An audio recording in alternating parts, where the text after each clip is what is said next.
dive in. Thanks everyone for joining, and thank you, Derek, for your time today. We're really excited to hear your story.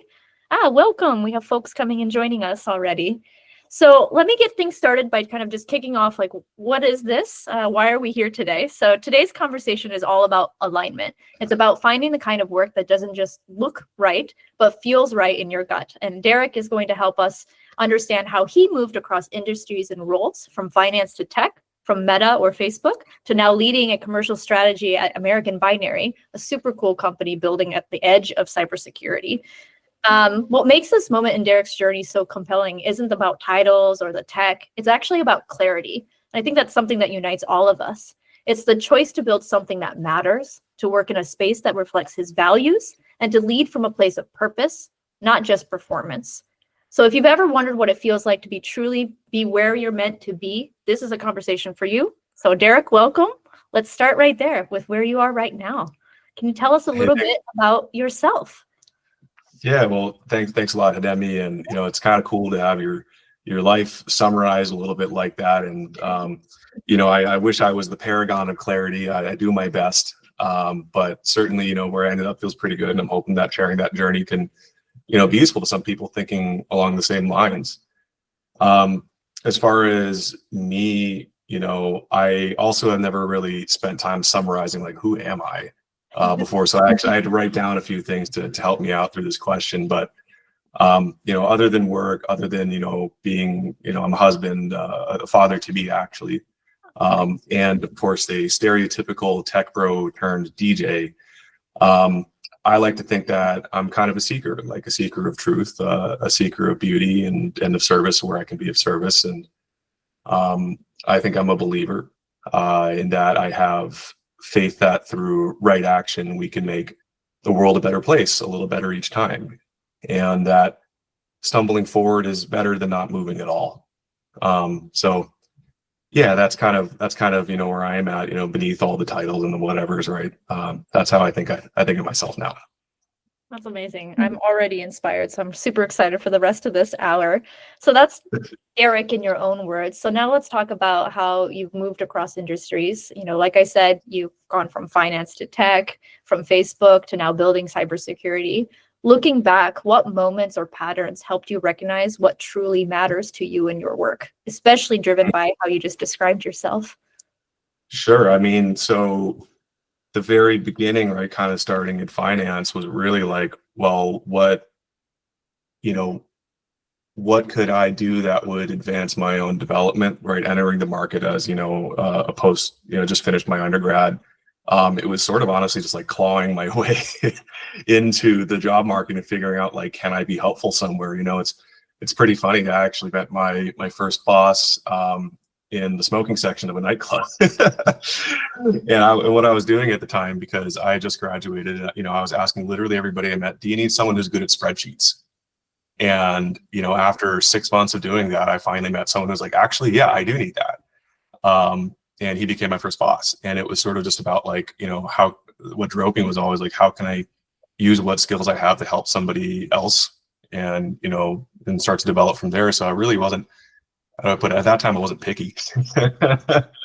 I wasn't really consciously choosing, like, this is exactly where I need to be. It was more like, I'm going to put myself out there and see sort of how the universe responds. And, it was through that same sort of approach that I hit my next job, which was in, that was at Anaplan. That was all very, very, very deep multidimensional modeling of companies.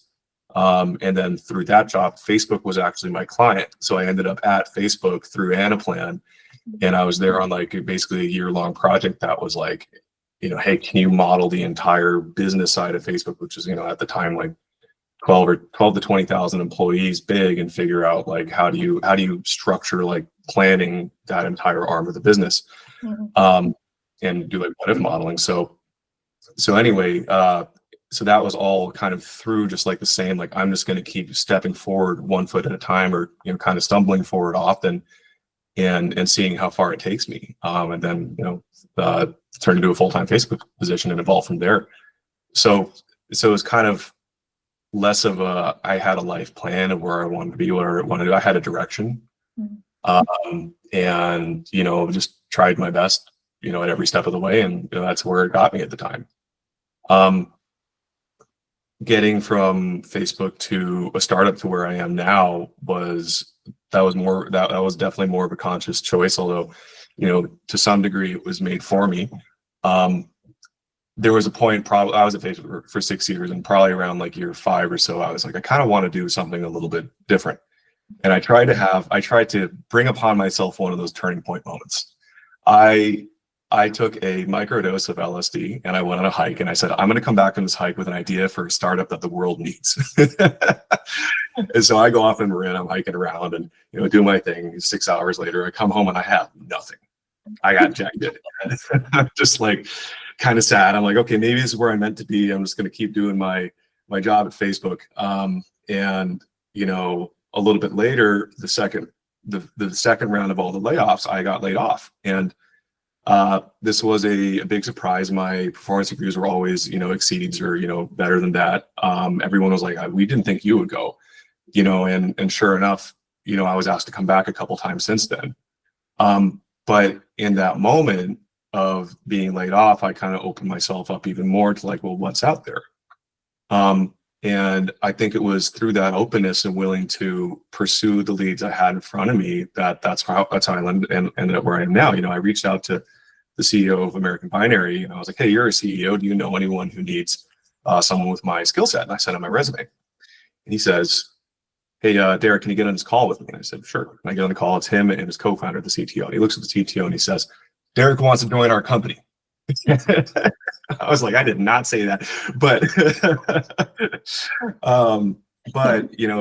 he's got a knack for vision, and it turned out he was right. And next thing I know, a week later, he's like, I'm going to be speaking at RSA, this cybersecurity conference. Do you want to come? And I said, I got nothing else to do, so sure.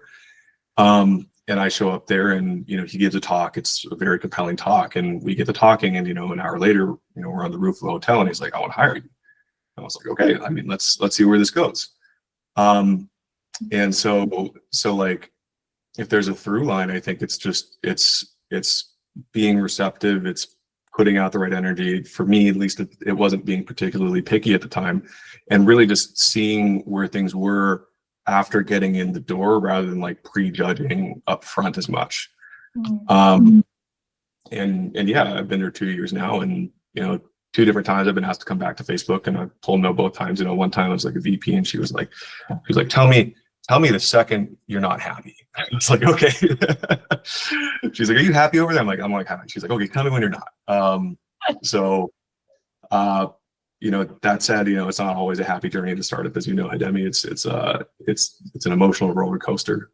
But yeah, that's been the journey, summed up. Yeah, amazing. Thank you so much for sharing. It sounds like you're someone who has convictions. Like you said, you're stumbling forward, but I think that's a humble way to put it. It's like you have a vision, and I think you're willing to put one step in front of the other, right? Even if it's a little bit unknown or uncertain, which I think really, really matters. So I wanted to kind of point out, it sounds like where you've landed, you're in obviously a high-level executive position, right, at American Binary.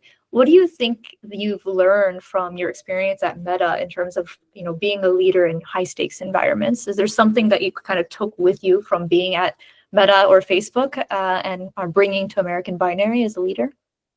Oh yeah, absolutely. Structure is the biggest one, right? That tends to be what startups lack, like kind of by definition, right, to begin with, and figuring out how to distill sophisticated technology into very simple language that anyone who's not familiar with the tech can understand has been absolutely huge. So that's kind of like on the external side, because you got to tell investors that, you got to tell customers that, and you need to make it compelling. And that was something I had to spend a lot of time doing at Meta, which is trying to explain to leadership, like, hey, here's a problem, and here's why you should deal with it, right?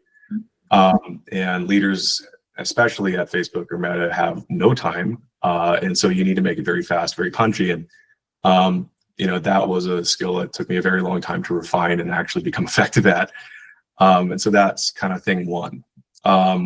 Thing two would be internal operational structures, and making sure that we have the right processes in place, the right kind of boundaries and guidelines and frameworks for evaluating, like, vendors, for example, or do we build this direction or that direction with a product, or do we hire this person, that person, right? You know, I came in as full-time employee number 3, so there was like none of that, right? We had a and you know, setting up all the infrastructure of the company. So so yeah, it's kind of like these two things, these two sides of the coin, the external facing, the internal facing, and developing the required structures to be able to move forward in a way that, you know, reduces stumbling. That's a great way to put it. All we can do is reduce the stumbling, right? Yeah. I'm curious from your perspective, you know, I think we have other ex-Meta folks on this call and hopefully tuning into the recording. One of the things that I hear a lot from the community is that there's a specific culture of work at Meta, you know, or Facebook. It's known for its pace, its pressure, precision, you know, move fast, break things. We all saw the posters walking around, especially if you were in the headquarters. How did that culture shape the way you work? And is there anything from that time that lives with you now? And are there things that you actually intentionally don't bring with you to a place like American Binary? Yeah, well, I mean, they changed the posters maybe like halfway through my tenure there to move fast on stable infrastructure. And so that kind of tells you a little bit about how long-term that move fast break things can work. But yeah, I mean, there's a time and place for that, right? You need room to fail. There's a time and place for experimentation. There's also time and place for, you know, don't mess with it. Make sure it's working right, and that's your product, right? Needs to be absolutely stable for your users. But in the, you know, R&D phase, you know, you should be able to play around and make a mess. And being able to properly segment that is something that obviously we still grapple with today at our company, and I think everyone does to some degree. And then how do you get the pipeline from like the messy area to structured product is a really important you know, thing to nail down. And I don't, you know if I have to the right extent, but you know, trying to bring that DNA with me of moving fast, absolutely, but a little less on the break things. And the beauty of the startup is that you have a lot less red tape. There are, you know, as far as like approving getting something done, right? It's like there's 2 people who have to do that, right? And you know, the tech side and the business side, we both look at it and we go, okay, that's good, and like let's go. And so the agility is extremely important. But then also having the correct internal processes to ingest the feedback of like, okay, how did we do? How are we measuring it? Like, does it actually stack up to, you know, our goals is something that is usually less, you find a lot less, I think, in the startup space. You know what I mean? It's more just like do a thing and like we know it'll work because we're, you know, there are a lot of smart people there, right? You know, I work with people who are like, you know, I couldn't hold a candle to, and I go, wow, like holy shit. But still doing everything in your head is, you know, not the best, most sustainable idea. And so putting in the frameworks of here's how we measure success and sticking to it has saved a lot of rework. You know what I mean? Like there are times when you catch a thing, you're like, well, it took us 4 hours to measure it, but if we hadn't measured it and we just put it out there, that would have been like 4 weeks of clawing back and redoing the work and dealing with the relationship headache of, you know, unwinding something. So so that type of rigor is really important, and it's something that Facebook did very well in a lot of areas, and then also like not at all in others. And you know, I was certainly you know, on both sides of that coin at Facebook too. So so I get the struggle. It's hard, especially when you have pressing deadlines. But having that long-term view and understanding that it's an investment up front is, once you get over that psychological hurdle, right, then it's, you know, then you're in a good place. Yeah, absolutely. Couldn't agree more. I think, you know, one of the things that comes up, you know, we take these lessons from Meta or Facebook. Sorry, I worked there when I was it was Facebook, so I still struggle to say Meta. Facebook times, and you know, we obviously are put through the pressure of like, what kind of leader are we going to become? How do we, you know, hone that in, especially with the roles that you had at Facebook? But leaving can feel a little bit about like stepping out of orbit, right? And I hear that from a lot of ex-Facebook, ex-Meta employees.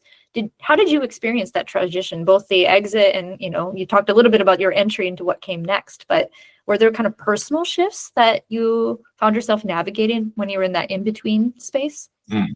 Well, yeah, I mean, I would say I got ejected into orbit because I didn't see it coming, but but yeah, so like the transition for me was quite abrupt, right? Because, you know, leading up to it,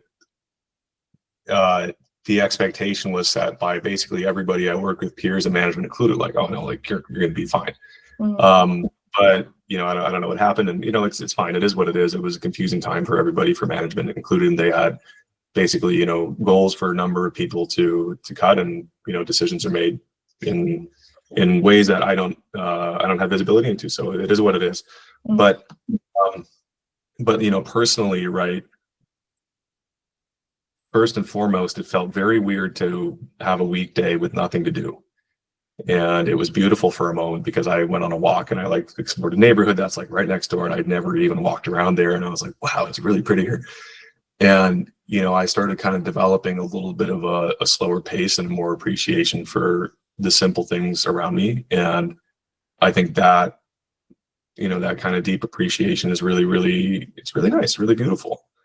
And so personally, I began shifting a little bit over there too, but then, it was only about a week until I started working again. So I can't say I had too much of a transition. It didn't really feel like it was a drawn out thing that I have a lot of experience to draw from. It was really just like, oh, this is nice. Oh, I'm working again.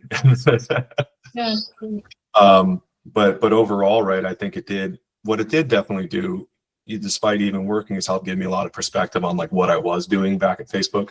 It's really hard when you're in the weeds to like step back and examine from like an 80,000 foot view and put it into words. And so like I feel like that's been really useful. And now with the experience I do have, I can look back and I can be like, oh, like that was a mistake. Oh, that was really good. I'll take this one with me. Oh, here's how I would fix that and do it better now.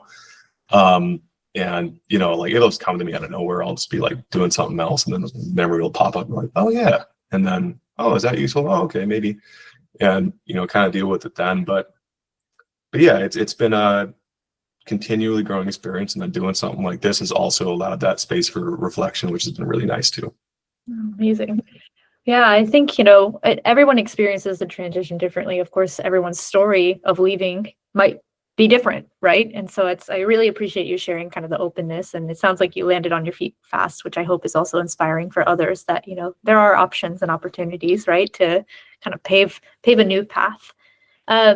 You mentioned a lot about kind of time for reflection. Like you went on a walk, and you're thinking about all the things that you already did, and you have like a new lens to it.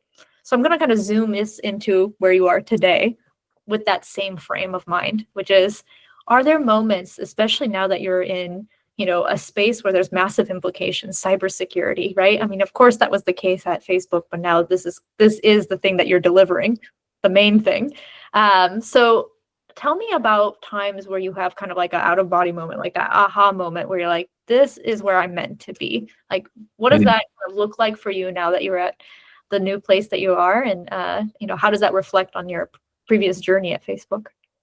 Sure. Yeah. I mean, it's really often that I feel like this is what I should be doing. And it's a blessing. And this is, by the way,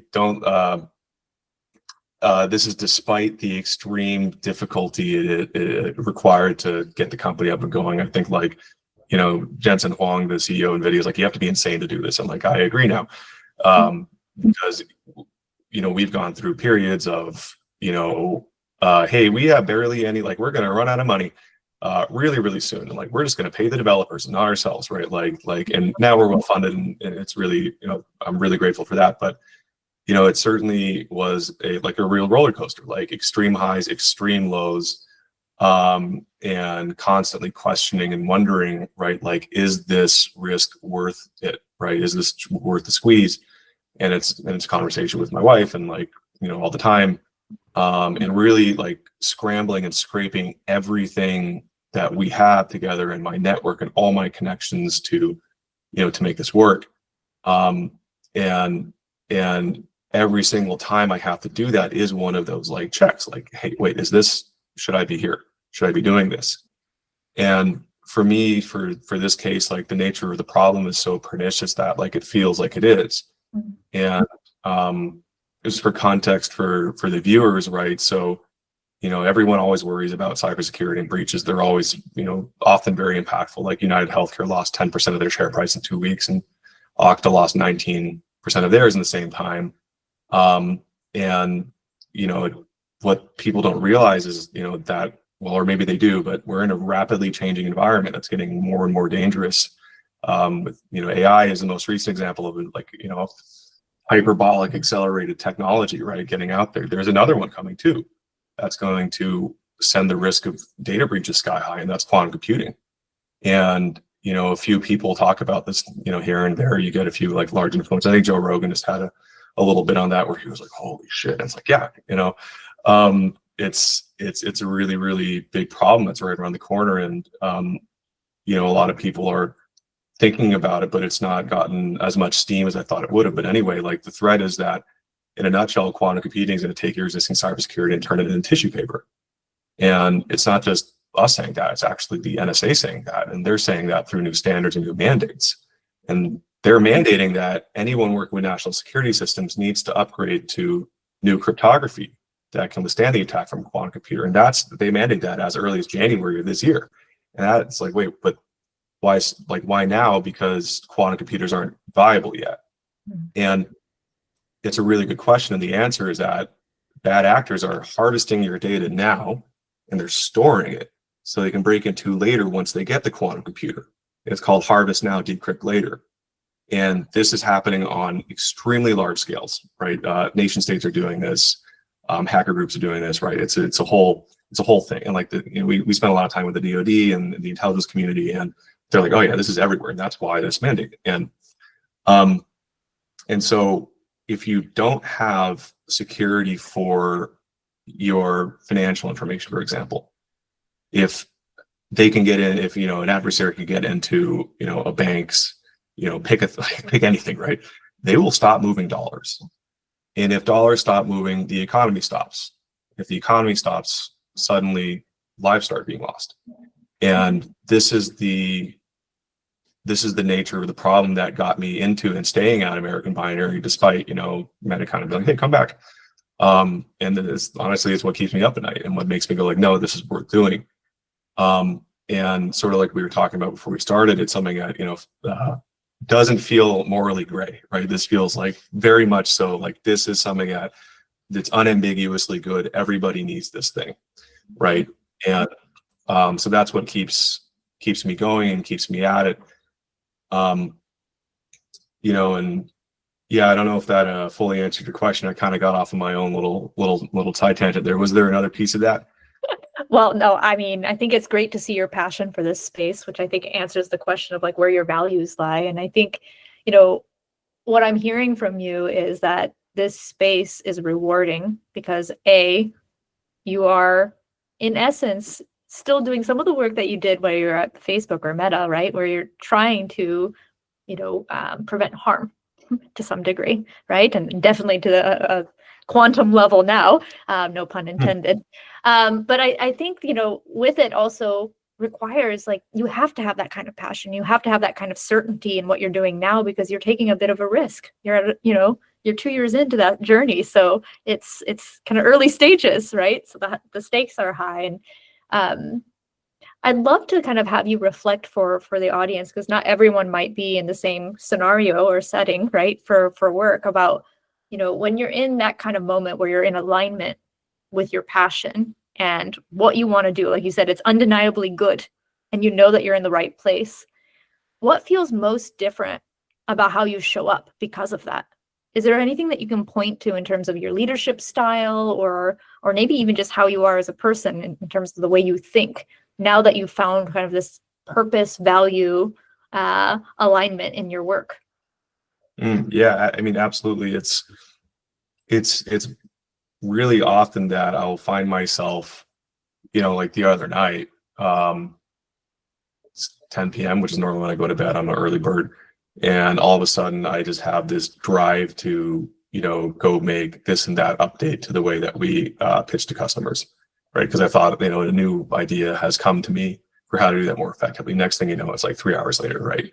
And, that type of inspiration, right, would happen at Facebook, on occasion, but I find it much more frequent here. And similarly with, the way that I, it's never off. You know what I mean? Like if I'm having to do stuff late at night, that's fine. Early in the morning, which I have to do often because there's tech teams East Coast, right? all the time. It's always going, it's always being thought of. And interestingly, much of the time it doesn't feel nearly as burdensome because it's something that you want to do. It's something that naturally there's a zeal for, there's a pull towards, and it's legitimately exciting, even if it can be extremely stressful and difficult. I'm a firm believer that you don't grow when you're comfortable. And that perspective helps me a lot in dealing with the multitudes of stress and things you have to manage. Doing something like this, right, is understanding like, hey, look, I'm growing as a result. And I'm doing something that feels, top to bottom, like you were saying, aligned with my values. And it makes bearing the burden a lot easier. And I think that's, probably true for most things, right? It's probably true for starting a family as well. I'm going to find that one out. But I think that, generally speaking, like you can surprise yourself with how much load you can carry if you're doing it for the right reasons. And, that's part of what this, journey has been for me, is figuring, well, how much can I do? Right. Mm-hmm. And so it pops up everywhere. It pops up on calls. I have moments where it's great, like just talking to customers, a prospect, talking to investors, talking to the team, where it just feels in the moment like effortless. The energy flows from me. It's reciprocated. People, align and they go like, oh yeah, like this is great. And when you have that like light bulb moment, like it's the most satisfying thing. And so yeah, that's that's how it shows up for me. And yeah, that's also what motivates me, even if I haven't really slept.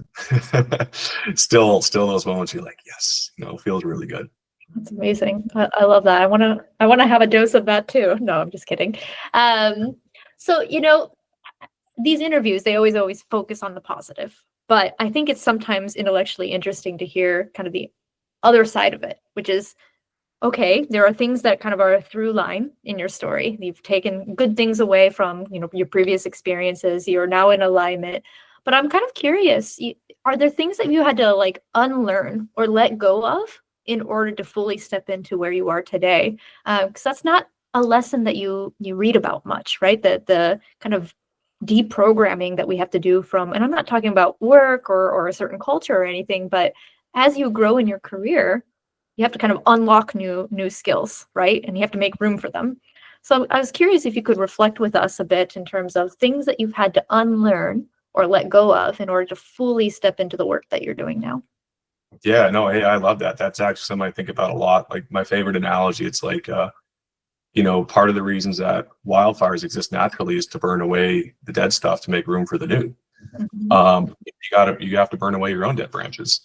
I think a lot for me is there is, especially as a, how do I put it, right? Like early on in my career, I spent a lot of time focusing on proving myself, and to show like, hey, look, I can do this. I can be helpful. Like I'm valid, and that probably extends back in like school days and all that stuff. And so that maybe burning off parts of that, but more correctly phrased would probably be like integrating that and directing it positively towards the benefit of the company and my my colleagues. It's probably the better way of saying it, but getting rid of some of the ways that can manifest negatively, some of the ways that can manifest. I never really had this myself, but I've seen it like internal competition, right? Mm-hmm. There's a version of competing that I think is best, and that's the competition of ideas, not the competition of people. And so getting rid of that instinct to compete as people, which definitely as a teenager I had that for sure, and then probably a little bit through college, but like getting rid of that in terms of the workplace, I think is really essential. But absolutely finding an outlet for that energy in terms of ideas itself. And to do that, you actually have to be able to hold competing ideas in your own head, right? And then you have to be able to express that to whoever's on the other side. And then you have to look at, okay, on the merit of each idea, which one's better, and be willing for yours to die, Mm-hmm. right? And that's like the biggest thing. Like you have to be willing to let yours die. And God, it happens a lot. And so like that was like kind of like the transformation of that like competitive spirit was like, making it about the ideas for me. So So yeah, and like at Meta, you would kind of see, or Facebook or whatever, right? Like you could sort of tell the difference between people who are doing the idea competition versus the people competition. Um, and it was a very, it was interesting to see that, because you kind of learn who you want to stay away from a little bit. But that said, to Meta's credit, it was probably like 85-15, like mostly competition of ideas. Pretty darn good. But yeah, I'd say that's the biggest thing that had to go for me.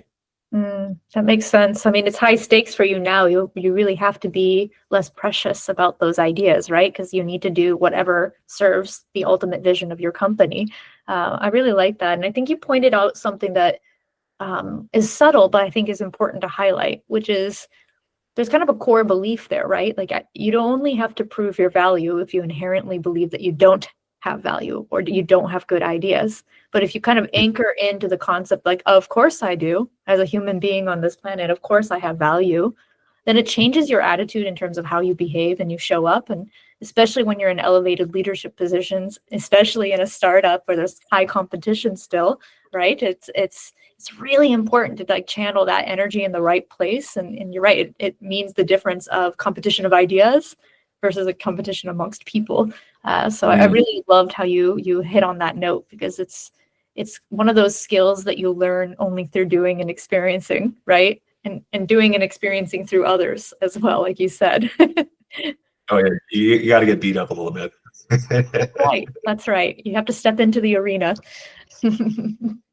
So given all that, and if you stripped away kind of the titles, which, you definitely have a great one, the logos, external recognition, I think some of these talks can tend to hyper focus on that. And as you can tell, we haven't really touched on those things. And the reason why is because this talk is really around finding alignment with your values, right? Like finding purpose in your work. So putting all that aside, I'm going to challenge you. How would you describe who you are right now in this current state? Like, post all of that. Like, who are you as a human? Yeah, I think kind of similarly as before, I'm doing my best to be faithful in service to the truth, right? I'm constantly seeking, I'm constantly looking outward, looking inward, and finding out what is true in the situation I find myself in, what matches up to the direction that I would like to head, that the company would like to head, that I would like to, that I do at my core believe that if you align everything right in your life, in your person and in your surrounding life with your family or whoever it is, your closest next circle, and so on and so forth outwards, right, that you can legitimately make a better world out of it. And so those are kind of like the core beliefs of mine, and they manifest in that I spend a lot of time trying to be very careful with, the energy I bring, the words I speak, with how I interact with people, to see, like you just mentioned earlier, the inherent human value in somebody, right? Rather than, the title, the whatever it is, the situation, and grounding that, which is, it's funny because that's basically like a religious or spiritual concept. And like that, I'm not, I don't follow a particular religion, but I do think a lot of these things have some of the most true foundations, period, full stop, out of anything, right? The least transient truths at all are ones that, hey, there is inherent value to everybody, right? That's one of them. And I think another one is the faith that, through good action, you can make the world a better place. And that you'll find across many religions. And so I sort of live my life, according to those principles as best I can. And then that turns up in, wherever I find myself, hopefully doing my best to follow those things. And yeah, that's kind of it as far as I can distill it, I think. Amazing. I mean, what you're really sharing is like there's a one truth, a lesson, or a belief that you carry, no matter what chapter it is. I mean, you started the talk that way, you're saying it now. It's really just, in service to others. Leave the world a better place than you started it, right? So I really appreciate that. So I'm going to pivot us a little bit just to be conscious of time and to give our guests here an opportunity to ask you a question. I'm going to ask you one last one, and it's really about your advice to others. So many people, especially with layoffs, it's been some time now since Facebook rebranded to Meta. There's been waves of folks who have left. For someone who's listening in to the recording or who's with us today, who's high performing, obviously because they've been a former employee of Meta, but maybe feels a bit misaligned or perhaps stuck, especially if they were part of layoffs and it was unexpected, what would you tell them? Where should they begin their search, and especially their search for alignment that you clearly have found? I think all of us would love to hear, how do we feel that level of truth that you have found through your work and through your experiences? Yeah, I mean, I don't think I could ever presume to know exactly what would help everybody in their situation or anything like that. But what I can say is kind of what worked for me, and I think generally is always helpful. And I mean, one of them is to sort of like sort yourself out, right? And process what had happened, figure out how you feel about it, how you want to change or not as a result of it first, and reflect that in your own being before maybe taking action, right? Spend some time, sit with it, let it marinate, right? And do a little bit of soul searching for like, hey, what does this really mean for me? And I think that's always just a generally good thing to do before rushing into the next thing. That said, I did, get into the next thing super fast. And so I had to do a lot of that back processing. And, the other thing that worked for me, I don't know if, it's for everybody, but was also just being very open to everything. You know what I mean? Like because of the severance, I felt I had enough of a stable income, like, it was like nine-ish months because I'd been there for so long, to take a huge risk and work for a startup that at the time couldn't pay me. Mm-hmm. And, I said, I'm going to give this a shot. And that's not for everybody either. I'm not saying go work somewhere you can't get paid. And then later on, I decided to invest my 401k in it. And like, again, that's not a thing I can prescribe. For some people, that's really stupid. Don't do that, And for me, it probably was a little bit. And that was a long conversation with my wife about it. But I think a lot of it is like doing your best to know yourself and to figure out what is right for your situation in terms of risk tolerance and general idea of what you would want. For me, it wasn't necessarily like, hey, I want to go into cybersecurity, but it is, I would like to work somewhere that doesn't feel morally gray. That does feel like unambiguously, good and like, hey, everybody does need this type of situation. I didn't know how it would manifest. I wasn't specific with that. And it worked out. So I think figure out directionally what you want, and obviously take the steps to go to get there, right?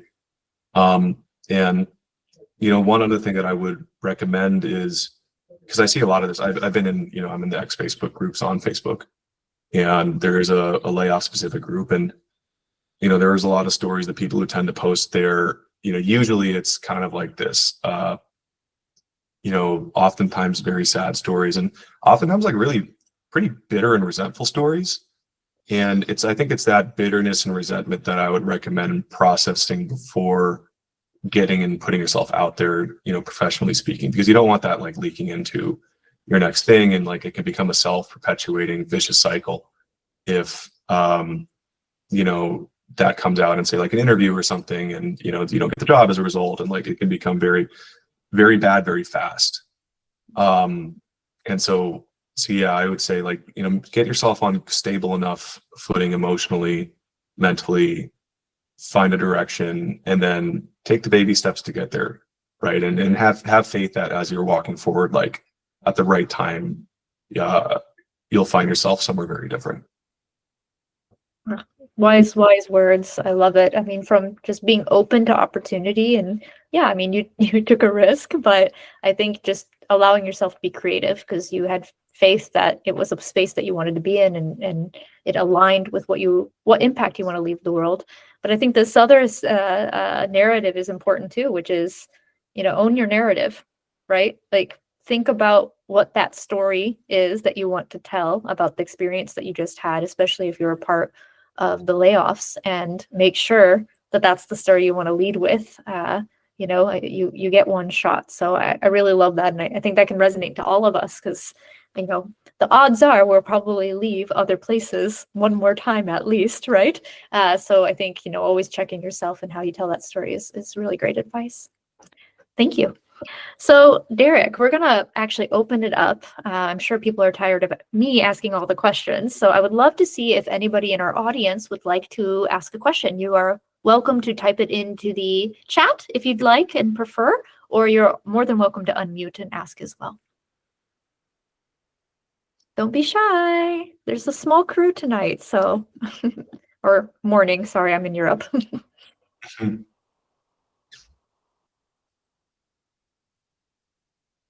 Anyone?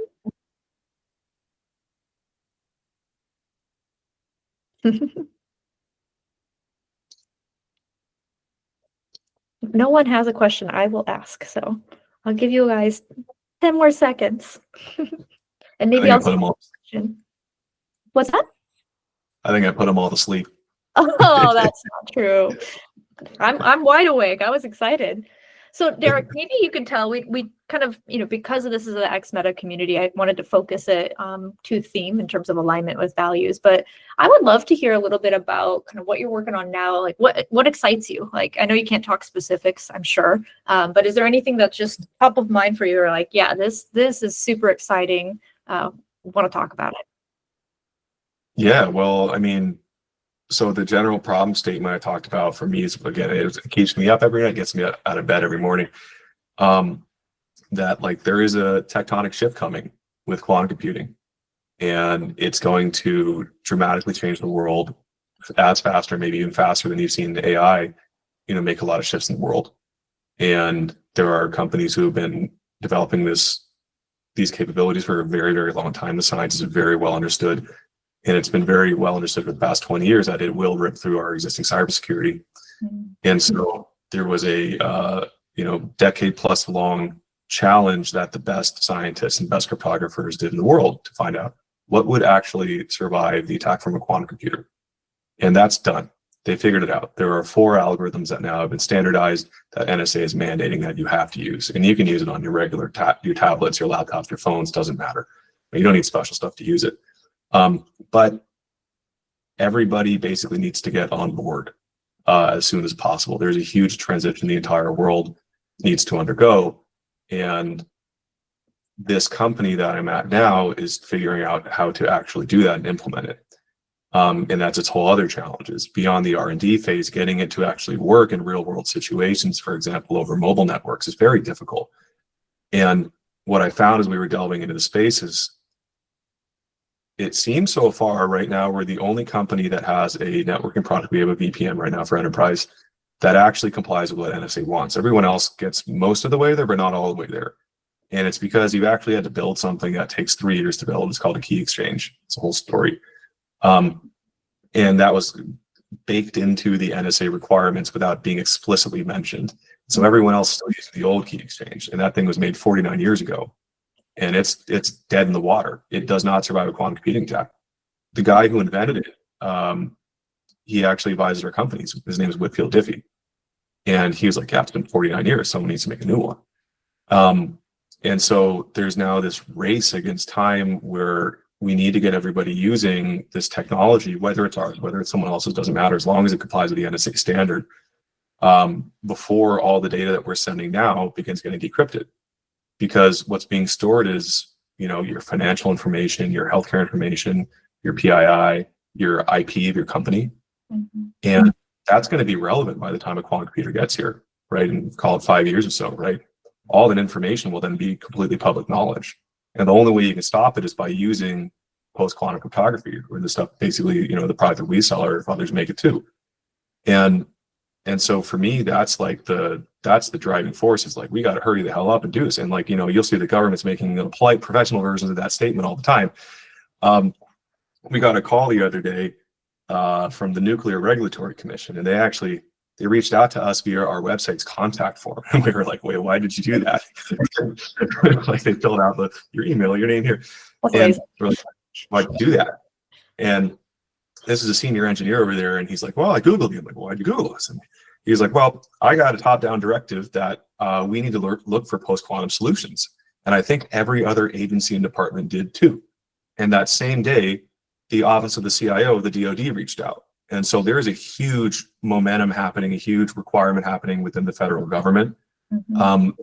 But there's kind of this slower to move, group of, commercial customers who are, like, oh, I don't really know. Like some people are kind of sticks in the mud about it. And then it's really now about getting all those folks on board, because the thing that really keeps our country as strong as it is our intellectual property, right? It's our innovation, it's our technology.